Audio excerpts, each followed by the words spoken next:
Ready. It's the wine. That's right. He ready.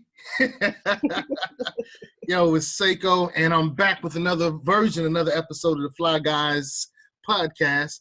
And I have the Curator, and I have Dan Trez on me. So, Dan Trez, let's start off with you. What's your movement right now, brethren? Once again, with my Killer Tape Back podcast. Also, look out for the book, B-Boys Lament, coming out. Trying to get it done by the end of the summer, so it'll be out there. So, but that's all I'm doing right now. Okay. The Curator, Queen T, Queen Tessa, Queenie, what's good? I'm just out here trying to bring some things together. I'm working on bringing a community forum together for a discussion about segregation by design. I think that we really, as a community, need to focus on the Black wealth gap between Black and white. So that's what I'm working on right now. All right, great. Well, we're going to start off by discussing something that the Curator decided that she wanted to bring to the table, and that dealt with Black feminism and teaching Black males. And actually, that's an interesting space because Dan Trez Omi is already in that space. As you can see from this post from 2011, 7 questions to ask a Black male feminist. Yo, that's you. That's back in the day, bro. Yeah. Olu is now 15. Yeah, Olu is now 15. He was 1 at that age. Okay. Yeah. So let's start with you, Curator. Why did you want to talk about this particular topic? I have a friend that I love dearly. We've been friends since high school, so that's a really long time ago. And sometimes he will post like really misogynistic things on his Facebook page, and I have to, check him and say, hey, what are you saying here? I think you need to rethink what you just posted. And it's put out there so willingly, so easily. One of the things that really gets under my skin, I hear men say things like, women nowadays don't know how to keep a man.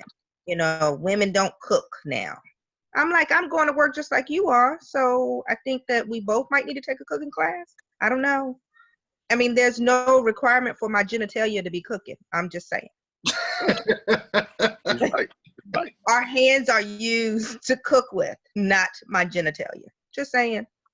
And so what we ingrain in our males, in our boys, in our men, as far as women go, and how we should be treated, and what is an appropriate way to address a woman, this whole thing about, females, such and such and such. Like, I have an issue with it. And so I think the only way that we can address it is by addressing it. Okay. Now, what's interesting is the 3 of us all have sons. Mm-hmm. All right. So, Dan, Black male feminist consciousness, I said that wrong. Black feminist consciousness for Black men and boys. I know you got a chance to read the article. I got a chance to read the article. How does the article apply to how you're raising your sons? Let me just say this. When you sent me that article, I was so happy. I'm currently working on a group, a workshop, a couple of workshops for young men, because at the program I work at, we have high rates of intimate partner violence, IPV. And a lot of them happen to be my mentees. So I was trying to work on a workshop that deals with IPV. And I was trying to find books, trying to research what kind of books should I use in this workshop. And then all the books that I found were too academic. They were either dissertations or they were written for journals, right? So I didn't, my students are between the ages of 16 to 24. So like a dummy, I wasn't thinking, because I love Dr. Bell Hooks. And she wrote a book called, The Will to Change Men, Masculinity, and Love. And I was like, oh, this is perfect.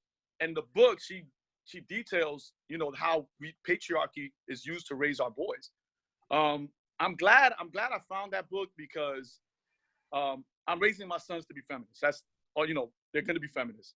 If you're going to be one of my mentees, you're going to be a feminist. That's hands down. It's just because we can't say Black liberation without liberating our women either. We just can't.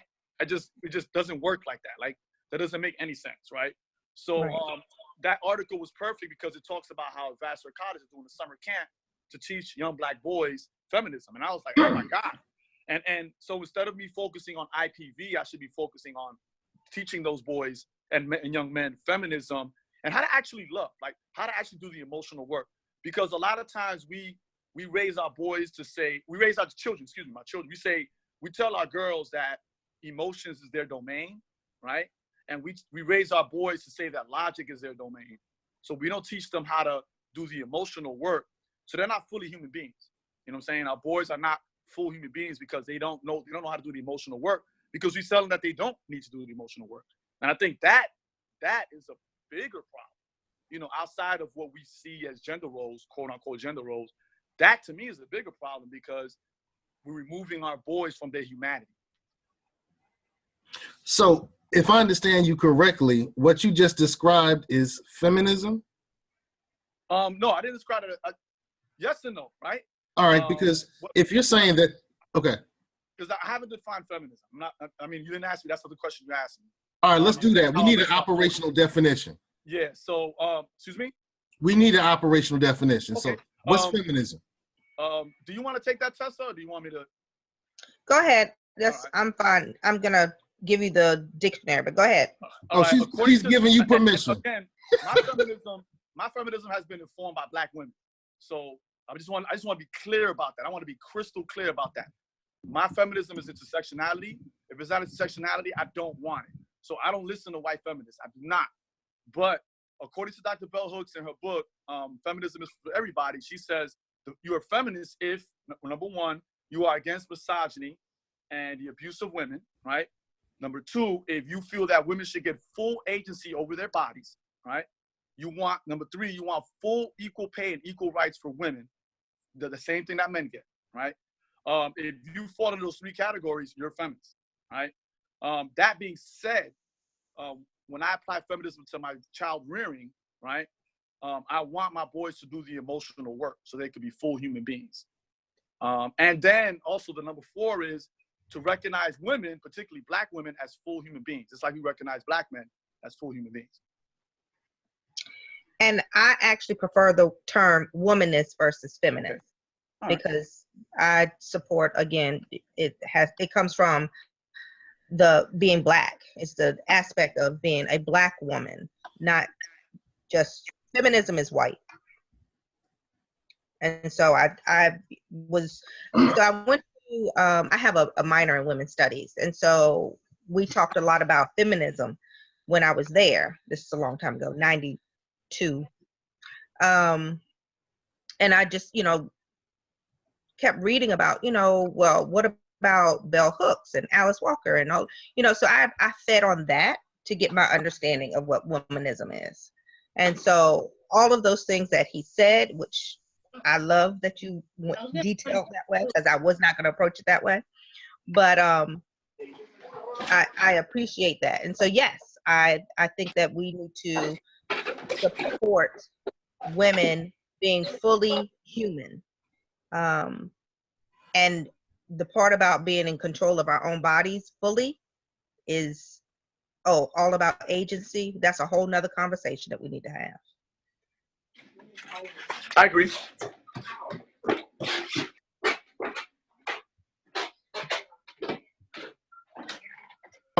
We have our working definition. Yes. We have this article that you sent out, Tess. And so this gentleman went to a summer camp. And at the summer camp, I guess he had to deal with his perceptions on women and possibly women's places in society and how we interact with women and things of that nature. Danny, can you take over from here? Because I read the article twice, but I don't think I got what you got out of it. Well, the reason, and don't get me wrong, when I'm throwing things in there that weren't in the article. The article was just saying this is a good idea. this is why it's a good idea to teach Black boys and young Black men feminism. That's what the article was saying, and how Vassar College had that summer program. And what I'm saying is I glean from that because I'm kind of working on something of that nature, but this is going to be a series of workshops with my students. So, and you know, pertaining to intimate partner violence, or IPV. So that's why when I saw the article, I was kind of excited, because we do need more things like that. We really do. You know, if we're going to discuss, again, like I said earlier, if we're going to discuss Black liberation, we do need to discuss that. We do need to really talk about, you know, whether we say feminism or womanism, that needs to be part of the discussion. It really does.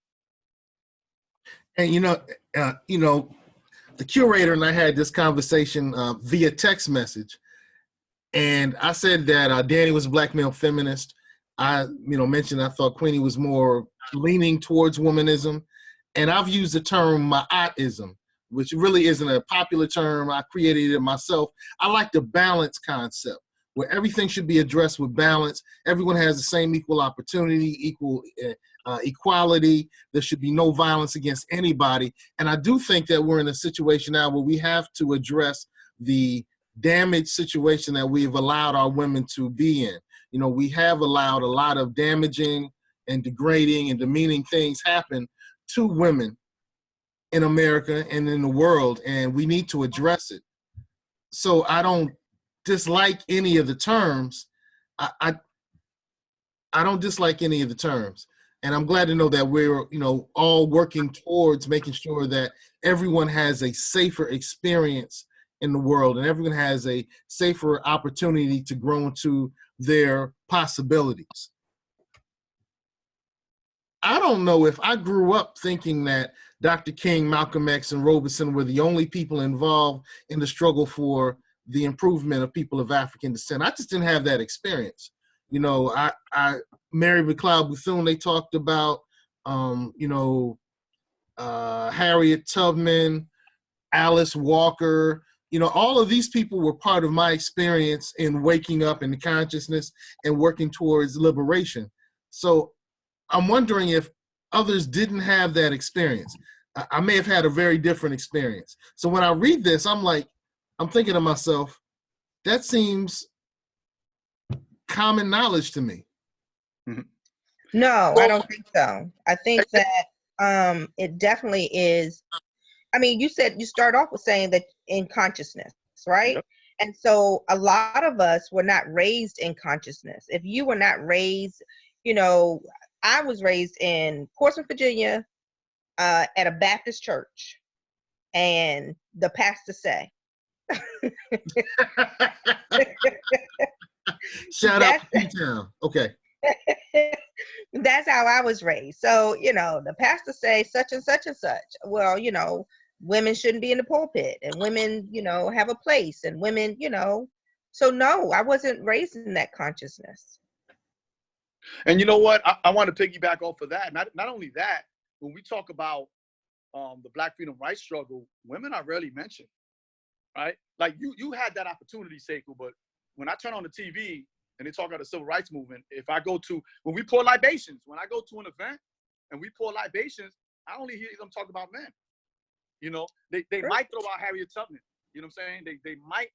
They might throw out Fannie Lou Hamer. But when I hear the names being said, it's usually men.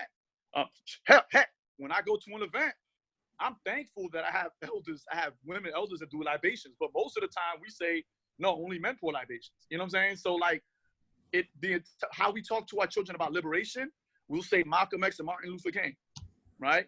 We will never mention I see it happen everywhere in our spaces, in other spaces. I see it consistently. Like even when we talk about the civil rights movement, we don't mention any other women.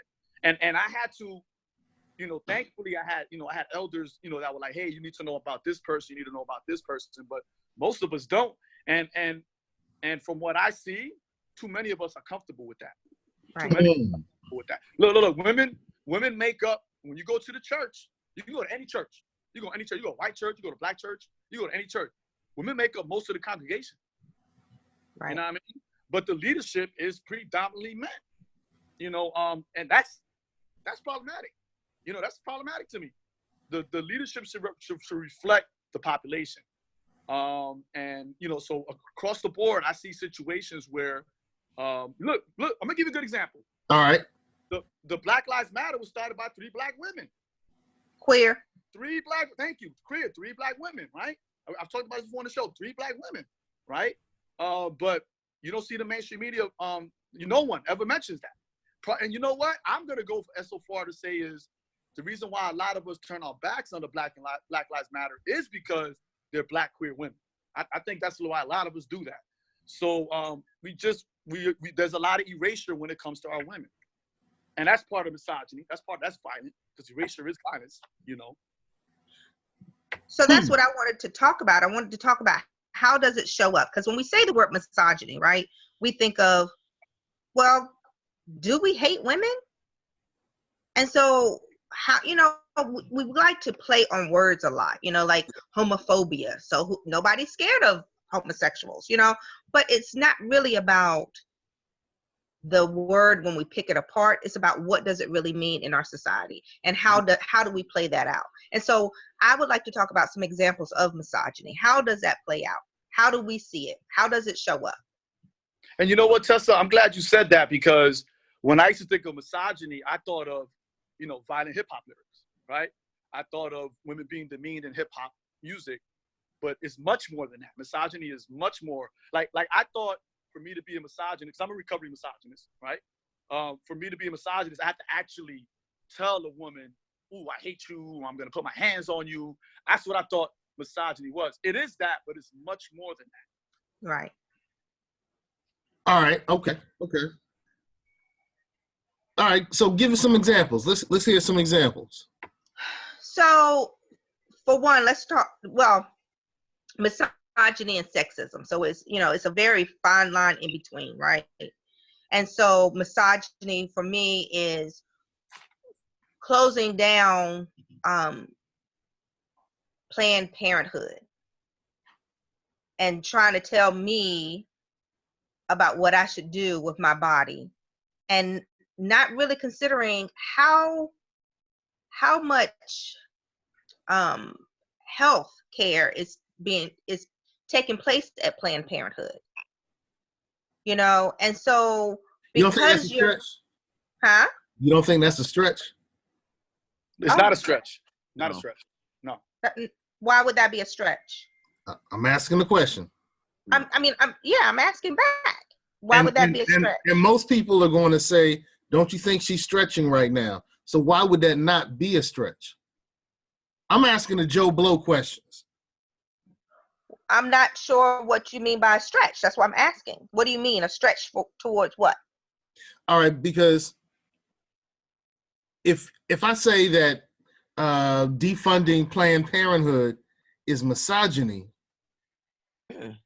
the people who are defunding or working to defund Planned Parenthood say this doesn't line up with our value system, or they come up with a whole bunch of other excuses. But I don't think most of us look at the defunding of Planned Parenthood or the funding of all of Planned Parenthood as being misogyny. I want to say salute to Charles. Hey, what's up, Eddie? Eddie joined us. All right. So I just don't see that.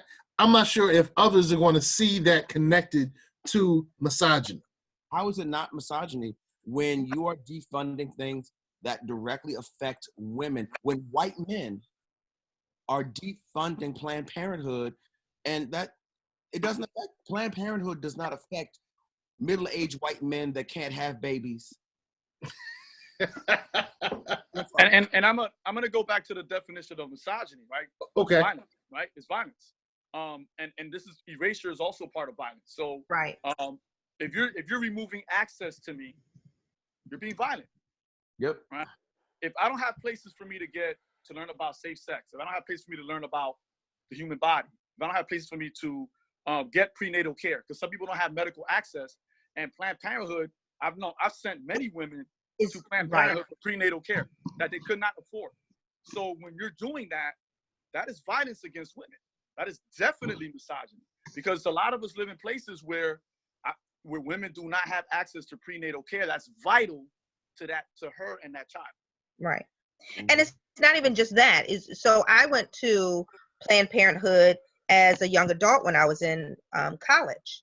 And so that is where I went, because you get limited stuff at the clinic when you are away at school, but Planned Parenthood as a woman allowed me to get birth control. It allowed me to get an annual check, right? So as a woman, I need to get a pap smear. I need to make sure that I don't get cancer. I need to do all of these things. Yep. And Planned Parenthood provided all of that for me. Yep. This didn't have anything to do with abortions. It had everything to do with healthcare. I like the way you said removing access is violence. What are some other examples of that? Defunding of the Affordable Health Care Act. That's another one. Yeah. Yep. Okay. Because there are a lot of people otherwise that don't have access to healthcare, to adequate healthcare, especially in underserved communities of color. Like most of the kids I teach don't have, they didn't have that. They don't have access to healthcare. So the emergency room should not be your first line of defense if something goes wrong. There should be, they should be able to go to urgent care. They should have at least decent health care, so so they can go and be seen. So you're not going to the emergency room for a cold. Yep. All right. So if we remove the affordable health care plan, if we defund that, if we end it, people are trying to stop Obamacare. Are you saying that's misogyny? No, I mean it could be, but it's violent. It could be. So it's violent because you're has to removing do- access to people. You're killing people. You're actually killing people because you're removing that access. So the parts of that specifically affect women. So the violence comes in when you put something into place that specifically affects a woman in a way that it does not affect a man. So for example,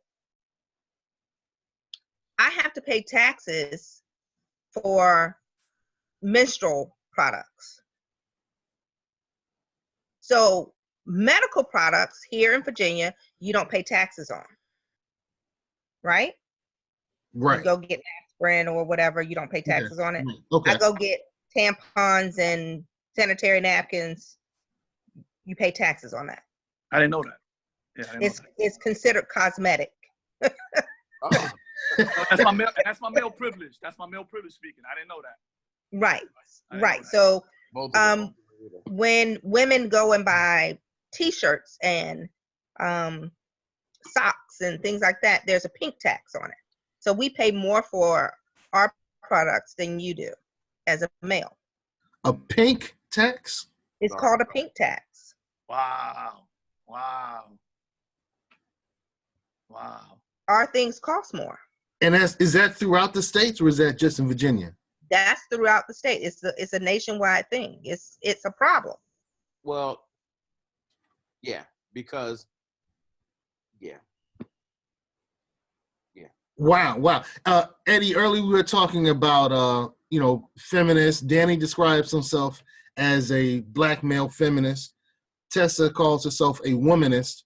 Do you fall with any of those? No.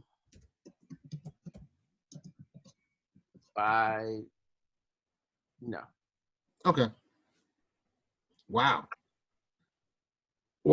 The pink tax is a phenomenon often attributed as a form of gender-based discrimination, the name stemming from the observation that many of the affected products are pink.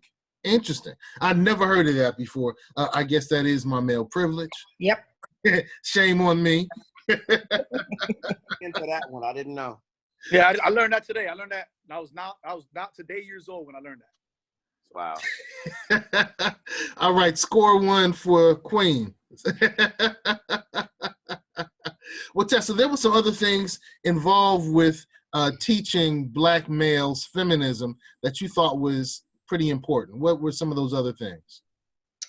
Well, what I'm really thinking about is I am very interested in teaching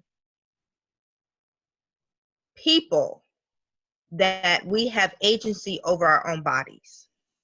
And I think as a society, and very specifically our Black community, I think that we teach that men have agency over their own bodies, and they also have agency over a woman's body as well. And so when it comes to pleasure, we address boys and girls differently. Mm-hmm. And I'm being very careful about saying boys and girls because I'm working on my gender binary language. So I'm struggling with that only because that's where I am right now. I'm learning. But when we talk about boys and girls and what's appropriate at what age as far as self-pleasure goes and how we address that.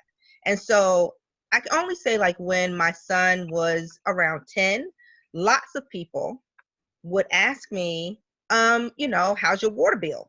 And it was just normal. Like, people that I never thought would even come up with that. And I didn't know what they were talking about at first. And I was a single mom. And so then I figured out, oh, they're talking about my son masturbating. Okay, all right. And so it was like, you didn't I know didn't know you were going there. I didn't know. And so then, I'm not talking about you. I'm talking about Sekou. Sekou should know about that. Oh, my water bill went. Yeah, but that's not how we address girls. No one asked me about my niece. No one said, well, have you caught her doing whatever? No one. And so the way that we address men self-pleasuring versus women self-pleasuring, to me, has to do with everything about agency over our bodies and who is responsible for the pleasure of my body. So that's how women end up being tools for men's pleasure. Wow. Eddie, you've raised 2 sons and a daughter. Are you muted? What's happening? I don't know. Wait. No, okay. Yeah, you're good. You're good. You've raised 2 sons and a daughter. Yeah. Did people ask you about your sons and not about your daughter the same way that the curator just described? No, and I think because I'm a man. Yeah. They wouldn't ask me about my sons. They wouldn't ask me. So they asked me retarded questions about my daughter. Mm-hmm. They're like, so how do you explain? Well, girl, I asked my auntie to explain that to her because I'll explain it to her, but there's some things that I know that she's not comfortable until so that she became self-aware, like, you know what? I'm gonna farm that out to a woman. Okay. Because you know what? I'm not stupid. Now I might say some stupid stuff. You say some stupid stuff.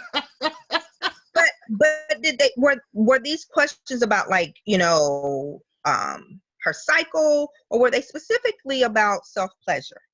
Nobody asked me. I don't think anybody was dumb enough to ask me about self-pleasure because I'd have looked at them real crazy. But lots of people thought it was simply okay to ask me about my son's self-pleasure. Right. It's normal. It's normalized. Because we think that seriously, with boys, you automatically think once they discover that it works for something else other than to urinate, yeah, they're in it. But why do we think that women aren't the same way? Because you know what, Tessa, if I could jump in, I noticed that a lot of single moms, we like to give them unsolicited advice because we feel, I'm not saying this is true because I don't believe this. I was raised by a single mom, and she raised me how to be a man. She did her thing. But a lot of us feel like single moms aren't doing a good job, right? So they'll come to you with that, and they'll assume that since me and my wife are married, they won't come to us with that. So there's a lot of privileges. There's a lot of levels of privilege there. And they're still not saying anything about the women, though, the girls. They're just still asking about the boys. Across the board, but I'm going to go with what Eddie was saying. They would never ask me that, and it's because I'm a guy. They would never bring up the thing about women, with my daughter, because I have one daughter. They will never, because I don't know, they just wouldn't do it because I'm a man. And they feel like since I'm, married, happily married. We got it all figured out. You know? Yeah, and honestly, I think it would be real simple to be like, you know what? I think a lot of girls do need to understand because I've told some grown women, honest to God, I've told some grown women about self-pleasure, like, yo, you know what you need to do right now? You're bound up. I said, index finger, thumb, do like this. Find it and do like this until something happens. You'll be better tomorrow. You know what, Eddie? Relax. Eddie, I wish you were there when I told when I showed my 55-year-old classmate where she can find dildos on Amazon. Blew her fucking mind. I wish you were there for that. Blew her. I'm just saying that the way that we address This is taking a weird turn. self-pleasure is we went from misogyny to masturbating. because that's misogyny. That's misogyny. We don't have agency over our own bodies. And that's what and you know, Tess, I was trying to be funny, but you're right. Here she is 55 years old, and she didn't know about that. And that's because she was raised not to have agency over her body. You're exactly right. And I know I was being funny, but that's to me, that just shows you how damaging that is. Because she was never allowed to explore her body. She was never taught that she had agency over her body. Because we give pleasure, the responsibility of pleasure is to men. Yep. That's interesting. That's interesting. Now, I know that it would be a real uncomfortable conversation if anyone asked me about my daughter and self-pleasure. That would probably be a real uncomfortable conversation. I don't know if it would be as uncomfortable with my wife. But would it be uncomfortable for you to talk about your son?